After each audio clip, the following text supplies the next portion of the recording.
So friends, आज के इस वीडियो में हम कवर करने जा रहे हैं कैश मेमोरी क्या है और ये कैसे काम करता है और ये एंड्रॉयड फ़ोन पे कैसे काम करता है और ये मेन मेमोरी से कैसे तेज है। सो फ्रेंड्स, सबसे पहले बात करें कैश मेमोरी की। सो ये जो कैश मेमोरी है ये मेन मेमोरी की तरह ही एक हार्डवेयर कंपोनेंट जो है आपके जो फ़ोन है या फिर कहीं कंप्यूटर है उसके मदरबोर्ड पे लगा होता है सीपीयू के पास में। सीपीयू के सबसे ज़्यादा पास में ये जो है मेमोरी होती है और ये मेमोरी में ज़्यादा स्टोरेज क्षमता नहीं होती है कि वे बहुत सारे डेटा स्टोर कर सके। इसमें बहुत ही कम एमबी का साइज़ आप कह सकते हैं, बहुत ही कम केबी या फिर एमबी में ये जो है कैश मेमोरी होता है और ये अलग अलग डिवाइसेस पे अलग अलग साइज़ का होता है अकॉर्डिंग टू सीपीयू। सीपीयू के हिसाब से जो भी सीपीयू है उसकी प्रोसेसिंग के हिसाब से अगर सीपीयू बड़ा है या फिर ज़्यादा हाई लेवल है तो उसमें ज़्यादा बड़ा कैश मेमोरी होगा और अगर सीपीयू कम है या फिर लो है तो उसके हिसाब से यहाँ पे कैश मेमोरी एमबी या फिर केबी में होता है। सो फ्रेंड्स, यहाँ पे ये जो कैश मेमोरी है ये क्या काम करता है, तो यहाँ पे कंप्यूटर और मोबाइल पे दोनों में क्या काम करता है, किस तरह से काम करता है।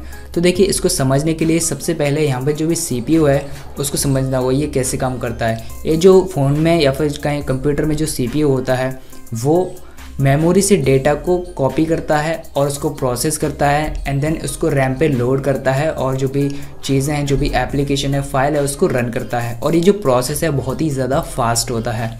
अब ये जो प्रोसेस है उसको फास्ट और भी ज़्यादा तेज़ बनाने में मदद करता है कैश मेमोरी। तो यहाँ पे जो भी कैश मेमोरी होता है वो सबसे पास में होता है सीपीयू के और सीपीयू के सबसे ज़्यादा पास में मेमोरी होने की वजह से ये कंप्यूटर की जो स्पीड है, मोबाइल की जो भी स्पीड है उसको और भी ज़्यादा तेज़ करता है। तो यहाँ पे जो कैश मेमोरी है वो क्या करता है, जो भी मेन मेमोरी से डेटा सीपीयू लोड करता है वो सीपीयू जो भी डेटा लोड किया हुआ है उसका कुछ हिस्सा वो कैश मेमोरी में कॉपी करके रखता है, जिसके बाद अगर उसको जो भी डेटा की ज़रूरत होती है तो वह डायरेक्टली मेन मेमोरी से कॉपी नहीं करके जो कैश मेमोरी है उसको यूज़ कर सकता है। उसमें जो भी डेटा है उसको कॉपी करता है एंड देन यहाँ पे वो जो भी डेटा है उसको रन कर देता है रैम पे।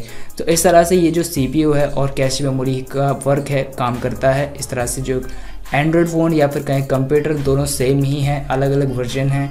सो इस तरह से जो कैश मेमोरी काम करता है और ये जो कैश मेमोरी है सीपीयू के सबसे पास में है, इसीलिए सीपीयू जो फास्ट वो भी मिली सेकेंड्स में ये डेटा को बहुत ही ज़्यादा फास्ट तरीके से कॉपी कर सकता है और उस डेटा को प्रोसेस कर सकता है। सो फ्रेंड्स, अगर आप इसे समझें तो रियल लाइफ में आप जो भी काम करते हैं, पढ़ाई करते हैं, सो फ्रेंड्स जैसे आप पढ़ाई कर रहे हैं तो यहाँ पे पढ़ाई करते टाइम आपके टेबल पे जो भी सामान है, जो भी चीज़ें हैं वो आपके पढ़ाई के काम की ही होंगी और क्योंकि जो टेबल है उसका साइज़ लिमिटेड ही होता है इसलिए आप वही चीज़ें रखेंगे जो कि आपको उस टाइम पढ़ाई के टाइम पे ज़रूरत होगी और जो भी चीज़ें आपको ज़रूरत नहीं है वो चीज़ें वहीं स्टोर रहेंगी, कोई अलमारी पे या फिर कहीं एक टेबल बड़ी सी जगह पे। तो इस तरह से आप इसको समझ सकते हैं। जो कैश मेमोरी है वो सिर्फ सीपीयू यूज़ करता है जो कि मेन चीज़ों को, डेटा को स्टोर करने के लिए, उसी टाइम के लिए, और उसके बाद उस डेटा को वह डिलीट भी कर देता है। कुछ चीज़ें स्टोर रह जाती हैं तो उसको आपको मैन्युअली करना होता है। तो यहाँ पे अगर फ़ोन में अगर आप देखेंगे तो फ़ोन में बहुत सारे ऑप्शंस है यहाँ पे।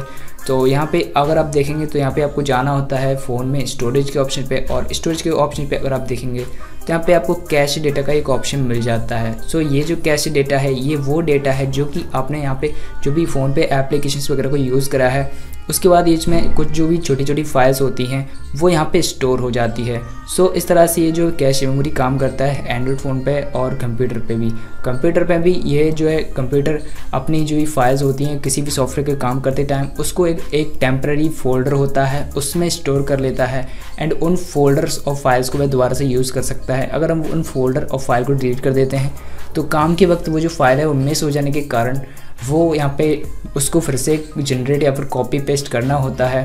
वो जो फाइल है वो सिर्फ इसीलिए होती हैं कि जो भी काम रनिंग में चल रहा होता है अगर उनमें कोई भी मिस्टेक आता है तो वह मेन मेमोरी से कॉपी नहीं करके वो टेम्पररी फोल्डर से ही डायरेक्ट एक्सेस कर सकता है बहुत ही फास्ट तरीके से। सो दोस्तों, इस तरह से जो कैश मेमोरी काम करता है और कैश मेमोरी क्या होता है आई होप अब आपको जानते हैं। सो फ्रेंड्स, अगर आपको ये वीडियो पसंद आए या फिर कोई भी अदर टॉपिक पे वो वीडियो चाहिए तो कमेंट कर देना। सो फ्रेंड्स, अगर आपको ये वीडियो पसंद आए तो लाइक कर देना। आज की वीडियो में नहीं, थैंक्स फॉर वॉचिंग।